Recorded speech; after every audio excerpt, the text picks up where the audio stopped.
Russell's viper, যা বাংলাদেশে চন্দ্রবোরা বা উলুবোরা নামে পরিচিত, সম্প্রতি মানিকগঞ্জের হরিরামপুর উপজেলার আজিমনগর, লেসরাগঞ্জ ও সুতালুরি ইউনিয়নের চরাঞ্চলগুলোতে গত ৩ মাসে বিষধর এই সাপের কামড়ে মারা গেছেন ৬ জন। গত কয়েক সপ্তাহের মধ্যে হরিরামপুরের বেশ কিছু জায়গায় এই সাপের উপস্থিতি টের পেয়ে স্থানীয়রা বেশ কয়েকটি সাপ পিটিয়ে মেরে ফেলেছেন।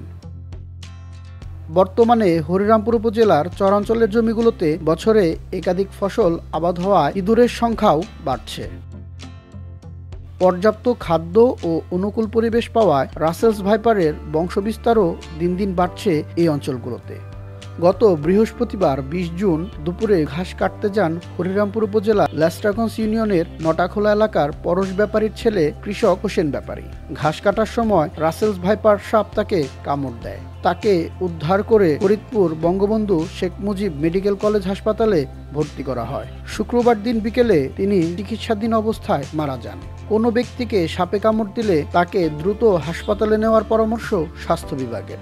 তবে বিষধর কোনো সাপ কামড় দিলে আক্রান্ত ব্যক্তিকে অ্যান্টিভেনম দেওয়ার আগে আইসিইউ, ইন্টিভিশন ও কার্ডিয়াক মনিটরের মতো বেশ কিছু উন্নত সাপোর্টের প্রয়োজন হতে পারে। রোগীকে এমন সুবিধাসম্পন্ন হাসপাতালে নেওয়ার জন্য পরামর্শ দিয়েছেন স্বাস্থ্য বিভাগ। রাসেলস ভাইপার স্থলভাগের সাপ হলেও এটিকে পানিতে দ্রুত গতিতে চলতে দেখেছেন চট্টগ্রাম বিশ্ববিদ্যালয়ের প্রাণীবিদ্যা বিভাগের অধ্যাপক ফরিদ হাসান। তিনি গণমাধ্যমকে বলেছেন, এটি মাটি এবং পানি উভয় স্থানে স্বাচ্ছন্দ্যে থাকতে পারে। প্রকৃতির সঙ্গে মানিয়ে নিতে রাসেলস ভাইপার এরই মধ্যে শিখে ফেলেছে। গত মার্চ থেকে মে মাস, এই ৩ মাসে মানিকগঞ্জের হরিরামপুরের চরাঞ্চলেই বিষধর রাসেলস ভাইপারের দংশনে প্রাণ হারিয়েছেন অন্তত ৫ জন। তারা গত মাসে একদিনের ব্যবধানে রাজশাহীতে রাসেলস ভাইপারের কামড়ে বিশ্ববিদ্যালয়ের শিক্ষার্থী সহ ২ জন মারা যান।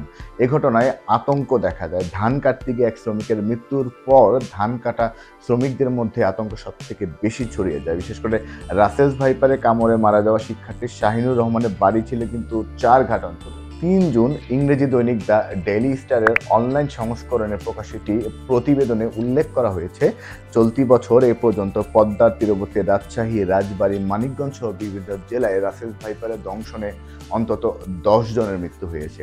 হরিরামপুর উপজেলা নির্বাহী কর্মকর্তা মোহাম্মদ শাহরিয়ার রহমান প্রথম আলোকে এই প্রসঙ্গে বলেছেন, ৩টি ইউনিয়ন আজিমপুর, সুতালরি ও লেছরাগঞ্জ পদ্মা নদীর মধ্যবর্তী এলাকা হওয়ায় এসব স্থানে সাপের উপদ্রব বেশি। এখান থেকে মানিকগঞ্জ সদরে যেতে অন্তত ৩ ঘন্টা সময় লাগে, যা সাপের দংশনে রোগীর জীবন ঝুঁকি অনেক বাড়িয়ে দেয়। এজন্য এলাকার মাইকিং করে জনসচেতনতা কার্যক্রম চালানো হচ্ছে। স্বাস্থ্য অধিদপ্তরের অসংক্রামক রোগ নিয়ন্ত্রণ শাখার তথ্য মতে ২০২৩ সালে এক গবেষণা করে তারা বলেছেন, দেশে প্রতি বছর প্রায় ৪,০৩,০০০ মানুষ সাপের দংশনের শিকার হন। এর মধ্যে ৭,৫০০ মানুষ মারা যান। এছাড়া সাপের কামড়ে আক্রান্ত রোগীর ১.৯% রোগী মানসিক অক্ষমতায় ভোগেন। এই ছিল আজকে রাসেলস ভাইপার সম্পর্কে আপনাদের সাথে আলোচনার বিষয়। ভবিষ্যতে নতুন আরো অনেক বিষয় নিয়ে আপনাদের সাথে যুক্ত হব। ততক্ষণ পর্যন্ত সবাই ভালো থাকবেন, সুস্থ থাকবেন। শুভরাত্রি।